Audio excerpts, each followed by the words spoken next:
அனைவருக்கும் வணக்கம். என் லைஃப்பில் இந்த மாதிரி ஒரு பெயின்ஃபுல்லான ஒரு சுச்சுவேஷனை நான் ஃபேஸ் பண்ணதே கிடையாது. மனசு முழுக்க வலி வலி மட்டும்தான். இந்த சுற்றுப்பயணத்தில் என்னென்ன மக்கள் பார்க்க வராங்க, அதுக்கு ஒரே ஒரு காரணம் தான், அவங்க என் மேலே வச்சிருக்கிற அன்பும் பாசமும்.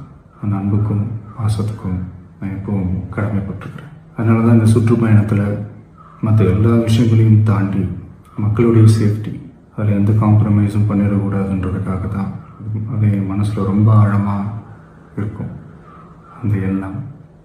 அதனால தான் இந்த அரசியல் காரணங்கள் எல்லாத்தையும் தவிர்த்துட்டு ஒதுக்கி வச்சுட்டு மக்களுடைய சேஃப்டி மட்டும் மைண்டில் வச்சுக்கிட்டு அதுக்கான இடங்களை சூஸ் பண்ணுறது, அதுக்கான இடங்களை பார்த்து பெர்மிஷன் கேட்குறது, போலீஸ் டிபார்ட்மெண்ட்டில் அதை ரிக்வெஸ்ட் பண்ணி கேட்போம். ஆனால் நடக்கக்கூடாதது நடந்துருச்சு. ஆனால் மனுஷன் தானே. அந்த நேரத்தில் அத்தனை பேர் பாதிக்கப்பட்டு இருக்கும்போது எப்படி அந்த ஊரை விட்டுட்டு என்னால் கிளம்பி வர முடியும்? நான் திரும்ப அங்கே போகணும்னு இருந்துச்சுன்னா அதை ஒரு காரணம் காட்டி அங்கே வேறு சில பதட்டமான சுச்சுவேஷன்ஸ், வேறு சில அசம்பாவிதங்கள் அந்த மாதிரி எதுவும் நடந்துடக்கூடாதுன்றதுக்காக தான் நாங்கள் அவாய்ட் பண்ணோம்.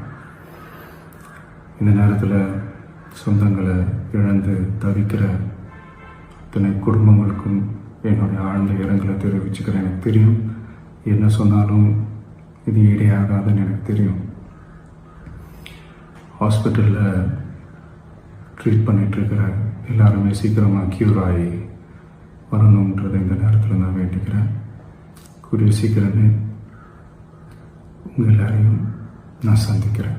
இந்த நேரத்தில் எங்களுடைய வலிகளை, எங்களுடைய நிலைமையை புரிஞ்சுக்கிட்டு எங்களுக்காக பேசின அரசியல் கட்சிகளை சார்ந்த நண்பர்கள், தலைவர்கள் அனைவருக்கும் என்னுடைய நன்றியை தெரிவிச்சுக்கிறேன். கிட்டத்தட்ட ஒரு 5 மாவட்டத்துக்கு பிரச்சாரத்துக்கு போனோம். இந்த மாதிரி எதுவுமே நடக்கல. ஆனால் கரூரில் மட்டும் ஏன் எப்படி நடக்குது, எப்படி நடக்குது? மக்களுக்கு எல்லா உண்மையும் தெரியும். மக்கள் எல்லாத்தையும் பார்த்துக்கிட்டு இருக்கிறாங்க. கரூரை சேர்ந்த அந்த மக்கள் அந்த உண்மையெல்லாம் வெளியில் சொல்லும்போது எனக்கு கடவுளே நேரில் வந்து இறங்கி அந்த உண்மைகள்லாம் சொல்கிற மாதிரி எனக்கு தோணுச்சு. சீக்கிரமே எல்லா உண்மைகளும் வெளியில் வரும். எங்களுக்கு தரப்பட்ட இடத்துல நாங்கள் போய் அந்த ஸ்பாட்டில் நின்று நாங்கள் பேசிட்டு வந்தோம். அதை தாண்டி எந்த தவறும் எங்கள் சைடில் நாங்கள் எதுவுமே செய்யலை. பட் இருந்தாலும் எங்கள் கட்சியை சேர்ந்த நிர்வாகிகள், தோழர்கள் மேலே எஃப்ஐஆர், அது மட்டும் இல்லை சோஷியல் மீடியாவை சேர்ந்த நண்பர்கள், தோழர்கள் அவங்க மேலே எஃப்ஐஆர்லாம் போட்டு இப்போ பிடிச்சிட்டு இருக்கிறாங்க.